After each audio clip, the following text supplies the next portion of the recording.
Tonight, Wednesday's planned demonstrations stand suspended. In a statement released just this evening, Azimio says it has made the decision that on Wednesday, the 26th of July 2023, they will hold a different kind of protest. The peaceful protests, they say, will take the form of solidarity parades and vigil for victims of alleged police brutality in various locations in all parts of the country. They are calling on Kenyans to come out, light candles and lay flowers, preferably white, in remembrance of and respect for the victims. We are covering this for you in the latest development in the best way we can. A very good evening and welcome to the Daily Report on your most authoritative channel, that is TV 47. My name is Judge Maringa. Very delighted that you've joined us. A lot is indeed making the headlines tonight, including tonight, Azimio la Umoja has decided to postpone the scheduled Wednesday demonstrations. In a statement released on Monday, the coalition urged Kenyans to observe a vigil in honor of those who lost their lives during previous protests. Former President Uhuru Kenyatta has refuted allegations of financing opposition protests, saying that while he retains the position of chairman within the Azimio coalition, his involvement is not linked to the day-to-day activities of the party. And cases of police brutality reported in Huruma have reduced as residents report working together with police in ending crime. Tonight, we bring you our second and last installment of Chief Inspector Xavier.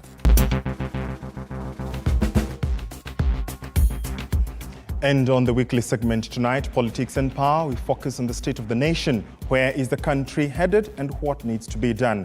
In studio, I will be speaking to Richard Yegon, who is Member of Parliament for Bomet East Constituency, Nabi Nabwera, Member of Parliament for Lugari, Maina Karobia, who is a Nyala MP, that is the East African Legislative Assembly, and Professor Fred Ogola, a governance and policy analyst. We invite your feedback. Our SMS line is 22047, on Twitter at TV47 News, and use the hashtag The Daily Report, and we look forward to interacting with you. I'm on at Judge Maringa _ across the socials. Our sign language interpreter tonight is Catherine Simaloi. Let's get you informed now, shall we? And as Azimio leaders and supporters prepared for another round of demos on Wednesday, the government insisted that no protests will be allowed in any part of the country. The government has assured Kenyans of their security in Nairobi and other parts of the nation if any demos are held. And as Mike Kagwongo now reports, Cabinet Secretary for Interior Kithure Kindiki urged Kenyans to continue with their business as usual.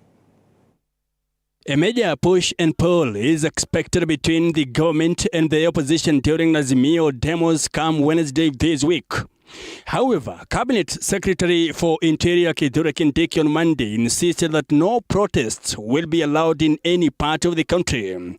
Come rain, come sunshine. Hakuna mtu atazuiliwa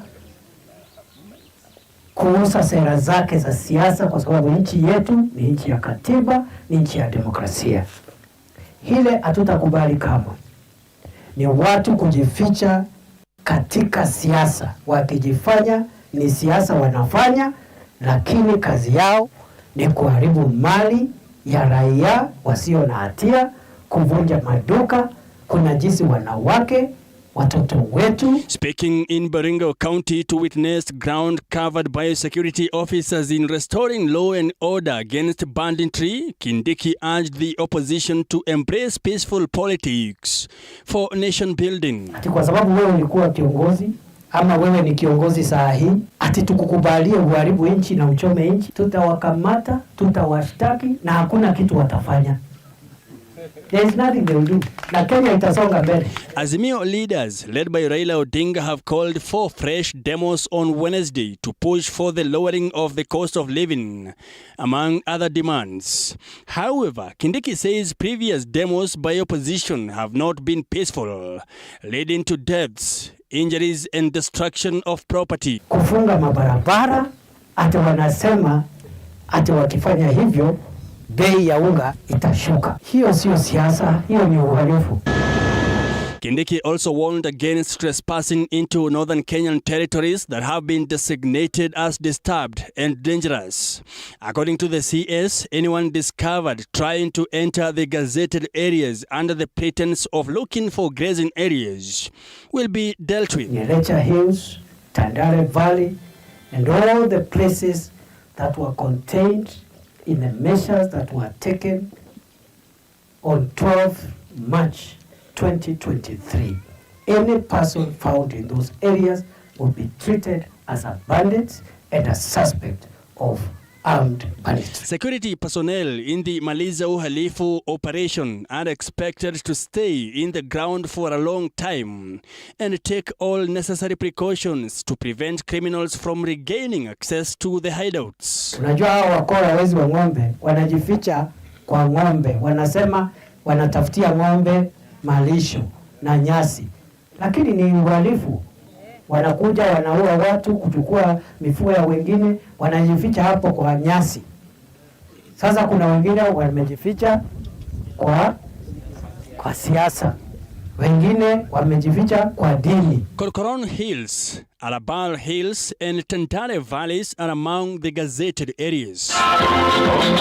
Mike Kagwango, TV47, Nairobi. Thank you, Mike, for that. Now, having served as the 4th President of the Republic of Kenya and previously as the Gatundu South Member of Parliament, Uhuru Kenyatta is well versed in the workings of the government and can discern right from wrong. However, recent events, including the withdrawal of security from his mother and the alleged raid of his son's home, have led to the breaking of silence of the former president. Considering the gravity of the situation, Uhuru Kenyatta has chosen to defend himself and his family in response to the events unfolding around them. Jackson Chacha reports. Retired President Uhuru Kenyatta's retirement has been marred by a controversial event, with the events unfolding rapidly, transitioning from the Jubilee Party battle to the withdrawal of security from the former president's mother, and now to the alleged raid of his son's home. In response to the developments, the former president emphasizes that his sons possess legal licenses to own guns, and he perceives that the government's action as potentially harmful rather than beneficial. This then begs a question to the security entitlement of the retired heads of states. Under the Presidential Retirement Benefit Act No. 11 of 2003, the Act mandates a sufficient protection for the retiring president's urban and rural residents, as well as maximum of 6 security officers for personal and escort usage. Additionally, so as to make easy the activities of the retired president, the Act guarantees the former office holder to have 4 drivers, 2 personal assistants, and drivers, among other benefits. However, there are circumstances under which the retired president may not benefit from all this, especially if he or she is actively holding a position in a political party or the former office holder has broken the law. The government has alleged that Uhuru's family is in possession of 28 firearms that should be surrendered back to the Firearms Licensing Board. However, these claims have been downplayed by Uhuru, saying that his sons legally own the firearms. Jackson Chacha, TV47. Thank you, Chacha, for that. The Azimio la Umoja party has suspended the anti-government protests that were scheduled to take place across the country on Wednesday this week. The coalition said instead of taking to the streets, they will hold quote-unquote solidarity parades and vigil for victims of police brutality in various locations in all parts of the country. In a statement issued Monday evening, the Azimio coalition has called on its supporters to come out and light candles and lay flowers for the victims of alleged police brutality during previous demos. Azimio says 50 deaths have been reported so far, with hundreds of others being injured and are admitted to hospitals with grave injuries. The statement stated that Azimio has made the decision that on Wednesday, rather than go to the street for a peaceful demonstration as earlier announced, They will hold solidarity parades and vigil for victims of police brutality in various locations in all parts of the country. Azimio has further asked Kenyans to dedicate Friday, Saturday and Sunday for prayers in remembrance of the victims of police brutality during the past demonstrations. Eric Matika, TV47. Thank you, Eric, for that. Kisii Law Court's Senior Resident Magistrate Christine Ogweno has sentenced the main suspect in the baby Sagini case, Alex Ochogo, 40 years in prison for the heinous act of gouging out the baby's eyes. The other two suspects, who were the baby's grandmother and aunt, Rael Nyakirairo and Pacifica Ochogo, were also found guilty of aiding and abetting the suspect and were sentenced to 5 and 10 years, respectively. After nearly 7 months of probing, Kisii Law Court Senior Resident Magistrate Christine Ogweno has found the suspects Alex Ochogo guilty of gouging out baby Sagini's eyes and Rael Nyakirario and Pacifica Ochogo guilty of aiding and abetting the main suspect. The main perpetrator, Alex Ochogo, has been sentenced to 40 years in prison for his direct involvement in the horrifying act of gouging out baby Sagini's eyes, leaving the young child to suffer in darkness for the rest of his life. First accused person, who was a muscle behind the offense hearing, he sentenced to serve 40 years in prison. Right of appeal, 14 days. Even if they failed to accord the victim the same humane treatment. The sentencing also addressed the roles of Ochogo's mother, Pacifica Nyakirario, and his grandmother, Rael Nyakirario, who were found guilty of attempting to shield the suspect from justice. They were sentenced to 10 and 5 years in prison, respectively, for their complicity in the crime. The third accused person, Rael Nyakirario Mayeka, she is sentenced to serve 5 years imprisonment. For the second accused person, Pacifica Nyakirario Ochogo, sentenced to serve 10 years imprisonment. The accused lawyer, Winston Magara, asked the court to give the third respondent, who is Sagini's grandmother, aged 80 years, a probation imprisonment due to her age factor, but his plea was denied. The court, in its pronunciation, was sending a strong message of deterrence. You know, sentencing takes into account of rehabilitation, deterrence, but basically the sentence of the first accused to 40 years was just a message out there that that somebody doesn't go back to do the same heinous act like what was done to baby Sagini. Although the exact motive behind Ochogo's actions remains unclear, the court expressed bewilderment at the extent to which someone could harm an innocent child trapped in an abusive environment.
Inciting members of the public to demonstrate. Oluoch, Makongeni Member of County Assembly Peter Imotok and Kitusuru Member of County Assembly Alvin Orlando, however, denied that with others not before the court are mobilized and incited the public to commit subversive activities by demonstrating. and mobilized members of the public to commit subversive activities, namely disobedience to the lawful authority. Is it true or not true? Not true, Your Honor. Lawyers led by LSK President Eric Theory and Peter Kaluma, among others, urged the court to release the accused persons on bail, a request that was granted as Oluoch and Imotok were released on 100,000 shillings cash bill, while Orlando was released on 70,000 shillings cash bill. So, Your Honor, I would plead with you. Release the accused on a free bond. Elsewhere at Makadara Law Court, former Mungiki leader Maina Jenga will spend another night behind bars at industrial area prisons after Makadara Chief Magistrate Francis Kiambia said that he will roll on his bail application on Tuesday, July 25th. I now direct that the charges be read out to the accused in the language which they understand. Jenga was charged at the Makadara Law Court on Monday alongside his brother Peter Njoroge and aide Felix Lakishe, each facing at least 5 counts, among them being in possession of offensive weapons, trafficking narcotics, among others. July 2023 katika eneo la Kiserian area Kajiado County bila sababu yoyote mlipatikana mkiwa na silaha ambayo ni anga ama mashete 14 kisu za Masai 24 rungu 46 na jembe yani miti ya jembe tatu katika mazingira ambayo ilikuwa inaleta maswali kwamba mlikuwa mnatayarisha kufanya kitu ambacho ni mbaya na kwa njia ambayo haikubaliki na sheria. John Maina Njenga, ni kweli ama si kweli? Si kweli. Peter Njoroge Kamunya. Jubilee Party digital strategist and Kenya Kwanza critic Pauline Njoroge and 2 others were on Monday evening freed by a Malindi Law Court following their recent arrest in Watamu, Kilifi County. In the best interest of justice, as the court directs release of the first respondent from custody, forthwith and without any conditions, the court directs that the respondent, together with others, are going to cooperate with the investigative agencies. The court ruled since the application for custodial orders had been abandoned, the 3 can be set at liberty as the matter will come back on Wednesday for further direction. Chichi Josephine, TV47.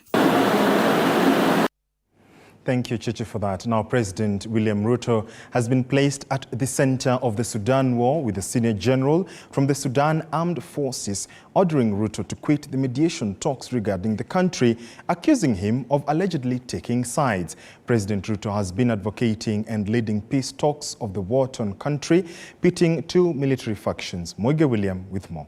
The parties to the violent conflict will have to silence the guns. The focal point of the 100-day conflict in Sudan involves Kenya's 5th president, who finds himself entangled with General Yasir Alata, the Assistant Commander-in-Chief of the Sudan Armed Forces. During a recent press briefing, General Yasir Alata accused President William Ruto of being manipulated by another nation to interfere in Sudan's affairs, disguising his involvement as a leader of peace negotiations. At this point, I would like to... In a decisive move, General Yasir has asked President William Ruto to withdraw from the mediation talks. Simultaneously, he firmly rejected the proposed deployment of East African troops, reaffirming Sudan's army's opposition to having any East African force responsible for safeguarding civilians and aid workers within the region. General Alata, in a scathing attack on President Ruto, who heads the IGAD Quartet group tasked with the resolution of the crisis, challenged Ruto to deploy the Kenyan army along with the troops from the country that supports him financially without specifying the country in question. Sudan has openly accused Ruto of having business ties with the RSF paramilitary forces leader, and according to Alata, that is the main reason for the refusal to cooperate with the Quartet group until Ruto is replaced. Amid the claims by the Sudanese army, 9 people, including 4 soldiers, were killed Sunday evening when a civilian plane crashed in Sudan due to technical reasons. These as the war in the largest East African country entered its 100th day. The fighting has left millions trapped in their homes and some without water, particularly in the suburbs of the capital Khartoum, where residents were calling for food donations to help them survive. Since April 15th, battles between the army led by Abdel Fattah al-Burhan and paramilitary Rapid Support Forces RSF, headed by Mohamed Hamdan Dagalo, have killed more than 3,900 people, according to the latest toll from the Armed Conflict Location and Event Data Project. More than 2.6 million people have been internally displaced, mostly from Khartoum. Moige William, TV 47. Back into the country, and Kakamega County, in collaboration with the Kenya Highway Authority, Kenya National Highway Authority, has allocated Kaburengu traders an alternative space to carry out their businesses in a bid to curb road accidents at Kaburengu along the Eldoret-Webuye Highway. The traders who do businesses by the roadside have, however, asked the government to help them construct facilities like latrines, shades and water. Statistics from NTSA shows that a total of 88 people have died following road accidents at Kaburengu since January this year, traders who work along the road being most affected by the accidents. The recent case involving 8 students of Ebenezer Primary School in Busia County who perished following an accident in the area a month ago. It is due to these numbers that Kakamega County government and the Kenya National Highway Authority decided to allocate alternative space for traders to do business. We managed to convince the Kenya National Highway Authority to give us that triangle around the interchange, Kaburengu interchange.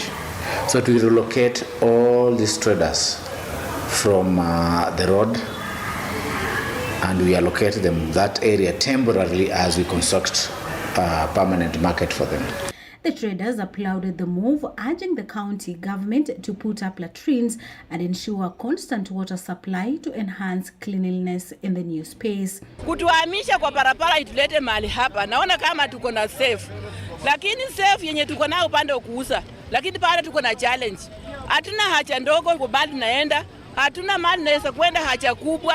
Watuletee vipanda, mvua ikikuja tunakikinga hapo. Ndio wametusaidia, tumetolewa kwa barabara ndio, lakini choo hakuna. Sheds hakuna, mvua ikinyesha hapa ni ngumu. Kwa mwezi ilikuwa approximate karibu watu 5-6 utapata wamekufa. Western Police Commander Kiprono Langat said they have brought other sectors on board in a bid to reduce numerous deaths reported in the area. Tumeweka maafisa wa traffic wakiwa na kifaa cha kuangalia kasi ya magari, inaitwa speed gun. So yeyote ambaye atakuwa anapitisha ile kasi ambayo imeidhinishwa atachukuliwa hatua. Reporting for TV 47, I'm Violet Auma. Thank you, Violet, for that. Now, tenants living in a plot along Timboroa Road in Eastleigh were invaded by armed goons at night who threatened them and asked them to vacate their homes.